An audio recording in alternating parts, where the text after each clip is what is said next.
The opening scene features a young Mexican man, Mimo Cruz, who works for a high-tech factory as a sleep dealer. Here, the workers are connected to a network via suspended cables that plug into nodes in their arms and back. This allows them to control the virtually connected robots that are placed on the working site beyond the borders. This advanced technology enables people to work for any country without being physically present in that location. The sleep dealers are called this because they might collapse if they work a long time. The movie then flashes back to the past as Mimo remembers his home in Santa Ana del Rio, Oaxaca, Mexico. We see Mimo, who lives with his family in a homestead located in the middle of the vast landscape. At one time in the past, a river used to flow through the area, but a private water company called Del Rio built a dam upstream, leaving the entire area dry. As a result of this, the residents of Santa Ana must pay money to enter the facility and collect water. The facility is monitored by security cameras armed with machine guns, so infiltration and any other way is not possible. Apart from this, Mimo's father wants him to participate in growing crops on their meager field, but his true passion lies in electronics and hacking. In his spare time, Mimo tinkers with discarded radio parts and works on his own creation. Currently, he seems to be working on building an electronic antenna that can tap into other communications signals. As he continues working on it, its range increases to faraway cities, allowing him to breach any radio signals he wants. One night, he intercepts a radio frequency of Del Rio security headquarters in San Diego, California, and overhears a communication between a drone gunship operator, Rudy Ramirez, and his compatriots. But this time, his signal is unexpectedly detected, and they start tracking down his location. Out of fear, Mimo hastily disconnects the signal before his precise location can be identified. The following day, his father tasks him with delivering food crops to his uncle residing in another part of the village. Mimo then hitchhikes his way to his uncle's place. Once there, he finds him watching news regarding Del Rio Security Headquarters' mission to neutralize an Aqua terrorist intercept via their remote-controlled military aerial vehicle. On this live telecast, Rudy informs the viewers that they have recently detected an intercepting device, which happens to be the same antenna made by Mimo on top of his shack. Realizing that his house is the target, Mimo and his uncle hurriedly run back to the shack in order to save his father. However,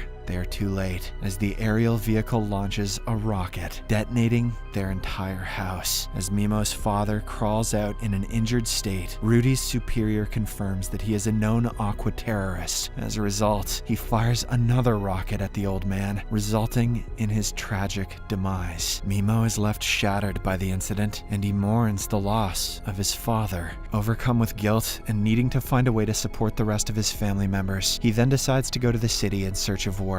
The very next day, he packs up his belongings and takes a bus to the city of Tijuana. On the way, a freelance writer, Luz Martinez, boards the same bus and sits next to him. Mimo notices that she has nodes on her wrists for interfacing with the digital network. When he asks where he can get some of that shit, she replies that he can find someone known as Koyo Tech to connect him. She also tells him about a specific black market in the city where he can have it installed for cheaper prices. Later that evening, Luz returns home and is greeted by her AI assistant, who informs her of her new message. Upon opening the file, she finds a video message from her moneylender, who pressures her to repay the money soon. He also threatens to break into her place and confiscate all of her belongings if she fails to comply. Here, we learn that Luz makes a living by uploading her memories to an online memory trading company called TrueNode, where viewers pay for the content. However, she is not able to deliver much of the interesting content, which is the reason why she is in debt.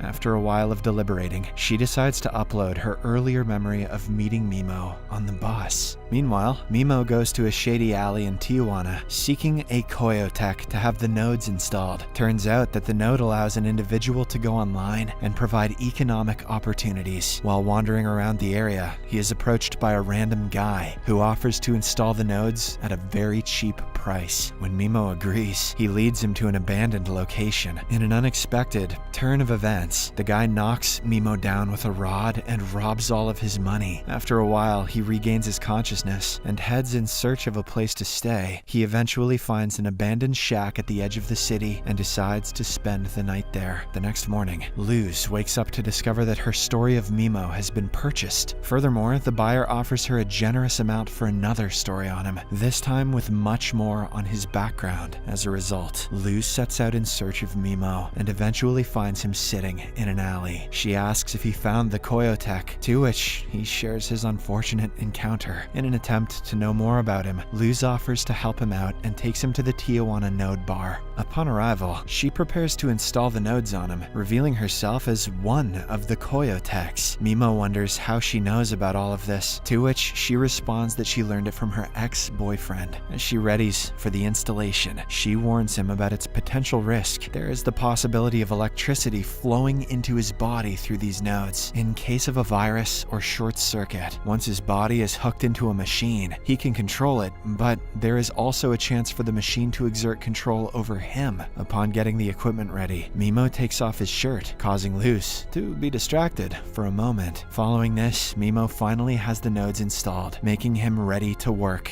as a sleep dealer. The very next day, he visits a networked factory where he discovers numerous people engaged in virtual work. Mimo is then hired for a construction job in San Diego and is allotted a spot for this virtual reality work. As soon as he connects the cables to his nodes, he finds himself on the construction site with his robot positioned in one of the highest buildings. For the first few moments, he freaks out due to the height, but he somehow manages to calm himself down and begins working. After a full day on the job, Mimo goes to visit Luz at a restaurant and expresses his gratitude for helping him. As the two start their conversation, Luz tries to get more information about his background. He tells her that he came to Tijuana to earn money, citing his family's financial problems. He also reveals he eats in the Central Market every Sunday night, as it reminds him of his home. But when Luz asks him about his father, he refuses to talk about it. As days pass by, Mimo dedicates himself to hard work at the networked factory, earning himself some good money. He also sends a portion of his earnings back to his family, making them happy and slowly relieving them from financial burden. Nevertheless, there is a consequence. His energy is slowly being drained by the nodes. On the other hand, Luz tries to upload more memories of Mimo, but her buyers complain that she is not getting the background info they asked for. It is soon revealed that the person who is demanding information is none other than Rudy, who has been having doubts about the Santa Ana operation. Apart from all this, Mimo and Luz start spending most of their time together, bringing them closer and closer. Both of them develop feelings for each other, eventually turning their friendship into a romantic relationship. One night, the two are at Luz's place when they decide to share everything about themselves. As a result, they connect their nodes, allowing them to learn every detail of one another. This moment gradually turns intimate, and they end up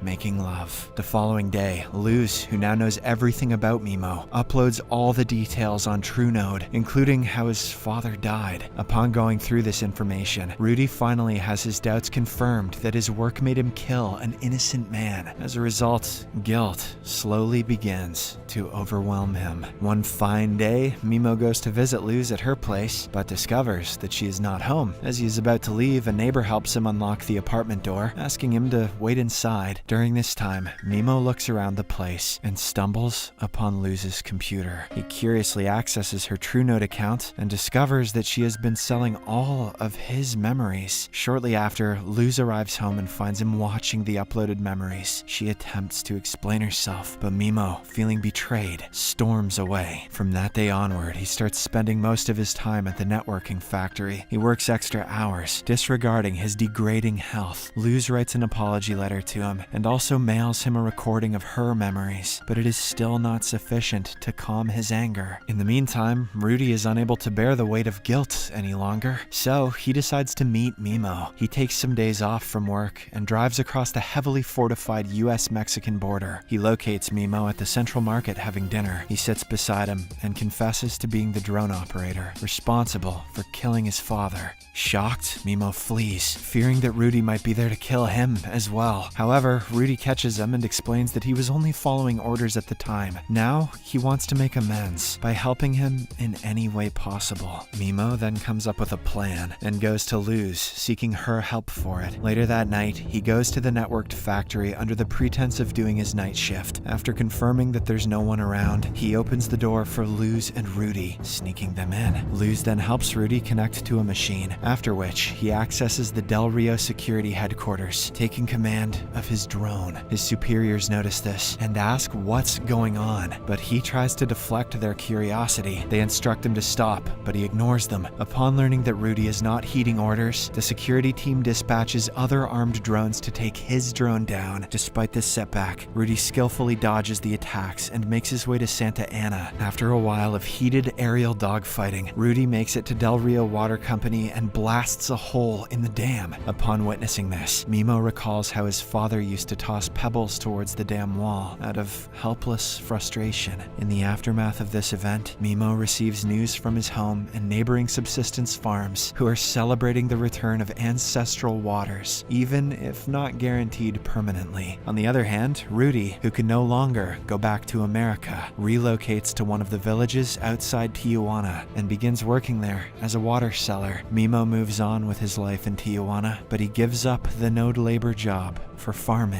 fulfilling his father's aspirations and all of that great responsibility.